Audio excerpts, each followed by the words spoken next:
This is Bob Cox reporting for Talk of the Sound TV. New Rochelle's Downtown Business Improvement District, or BID, Board held their annual meeting this past June 28th at the Avalon East Building in downtown New Rochelle. The primary topic of discussion, the city's implementation of the new downtown parking policies, which requires 24-hour metered parking in the city's municipal lots within the BID district. Marc Jerome, chairman of the BID board and executive vice president of Monroe College, made a presentation, and BID members and guests asked questions. But still, we felt there were many short-term and long-term parking things that needed to happen. And so we put in a proposal, comprehensive. The city ended up adopting one portion of the proposal to begin with? No. One main portion. No, the task force would take things like longer wayfinding signs, things like that. So there are a series of issues. So there are a number of things. The thing that really attracted the most attention was the implementation of 24-hour parking in the lots. And the purpose of putting in the 24-hour parking in the lots was to discourage residential tenants from taking spaces that we wanted to be available for our businesses and restaurants downtown. That was implemented as of June 1st. I spoke to the people in the police who are responsible for enforcement, and generally they said after the initial flurry of tickets, it has settled to a steady 50 tickets a night, or 50 tickets a day, I guess a night, because it's really a night. I don't know if that's additional or not. I asked about, computerized, but they basically gave it to me orally, and it's just been steady for the past 2 or 3 weeks, okay? With that, our single biggest priority has continued to be the cleaning up of the church division lot.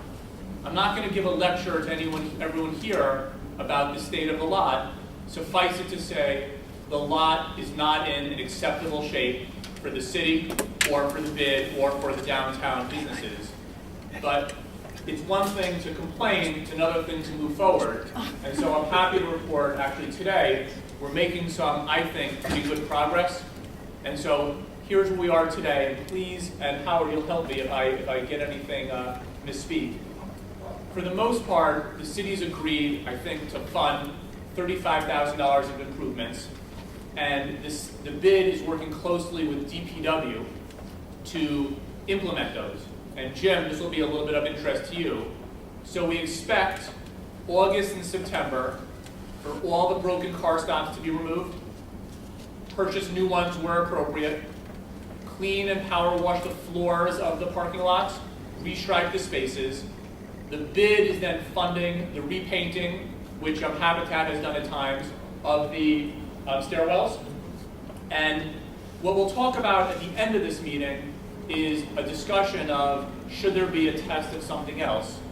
The one other improvement that's going to happen to Church Division Lot is that we give an awful lot of work to Anthony Bufamonte, who does a fabulous job of the barrels that you see on the street and all the plantings. And actually today, as I drove off exit 16 and came on to US 1 and what's the road right there that your building's off of? Huguenot and Cedar. It always strikes me how successful those barrels are and how good they look. He's agreed to do some, to basically donate some improvements in the outside of the church division lot just to make it look better. So we should have, I'm hoping by early fall, a meaningful change in the church division lot. Okay. The second thing I expect to see is Ralph has been working very hardly with the Department of Development and with the parking office, how you doing, to see if we could facilitate getting the credit card kiosks in the Prospect Street lot, okay? And that will be something that will help. Michael and Ralph, do you know, did we affect the change in the residential parkers in Prospect Street and the commercial parkers? Has that not taken place yet? In terms of where they park? Yeah. I think it was agreed until the credit card machine goes in. Okay, so that was another area we wanted to move where the residents park and open up those spots for the tenants. Two areas that we'd still like to see better headway made. and this is for you, Michael, and a little Howard also for you. One, and actually for Phil. So it's nice having Phil sitting here. The garage below us, very important to us. Too long not getting done. So, you're here. I'm not going to belabor it, but it remains one of the most major issues we have. I pulled in today, gates up, so we're not there. Do you have any guess you can report to us of a date you think we can get the thing working and send over to the city?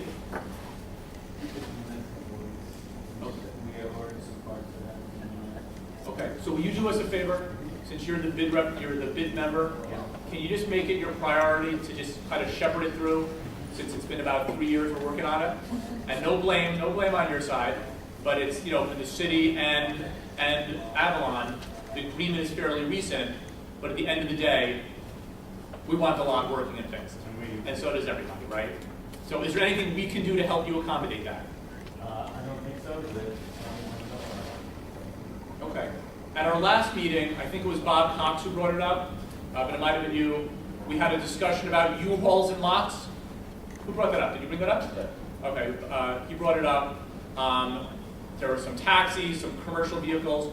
Our understanding is most of that has been taken care of, and the commercial vehicles are gone, and we addressed it. And as far as you know, is that correct? Yeah, they're out of there now. Okay. They're out of it. Okay, so, and we're trying to see where we are with that. The city will be issuing permits when? For the, not lots, the new permit issues. Do you know when they're being issued? I think July and August. So George is going to be doing that July and August, Howard? the annual permits will come in here. No. No, it could be permits for all over, as I understand it. They're either annual or semi-annual, January or July. Okay, so July he's getting his new group coming in. Right, some of them are in there. They go to that and some of them are pretty good. So I guess what I expected, though, we expected when we implemented the overnight parking implementation in the lots, that there will be a surge of parking permit requests from the city. If not, we're going to have to try to figure out who those people were who were parking there. So our next meeting, we're going to report back to you. Yeah, you're not gonna get it, I mean, with the Avalon lot, you go by there at night, everybody's parking in the Avalon lot. Anybody that was parking in the lots, not everybody, but that lot is full. Okay, so did you get a surge, though, of parking permit requests and payments? So basically, people had a permit for you, but because of convenience for parking in the library lots, that's what it seemed like? Okay, interesting. For people who didn't have the permit, who were parking in the library, it's public parking. Well, my residents are parking in New we went to New You went to New York, okay. And that's where we have to go, that's the 4 o'clock. Okay. We went to New So that's really where we are on parking. Apologize there for the lighting. It was a very difficult room, and we did the best we could, but hopefully you could hear the audio. A couple items of particular interest. One was that Marc Jerome said that he was provided information by the police department that there was 50 tickets a day being issued in the month of June once things settled down with the new plan.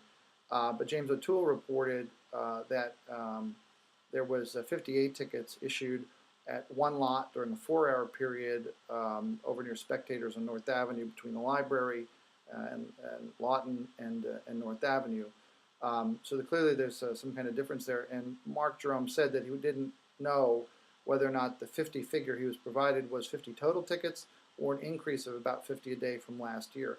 And it's important that there be clarification on that, because that would address allegations by some that the reason that the city approved this plan in the first place was strictly as a revenue generator, something that City Manager Chuck Strom has emphatically denied, including at past bid board meetings. So it would be good for the city and the police department and for the bid board to obtain the year-on-year data so that they can publish and make clear what the numbers were for June of 2009 versus June of 2010, and continue to do that for several months afterwards. Anyway, we ran out of time on the YouTube length requirements for this video. They can only be about 10 minutes, so I had to append the Q&A session in a separate file, so you're going to need to go there to hear the rest of the meeting. Thanks.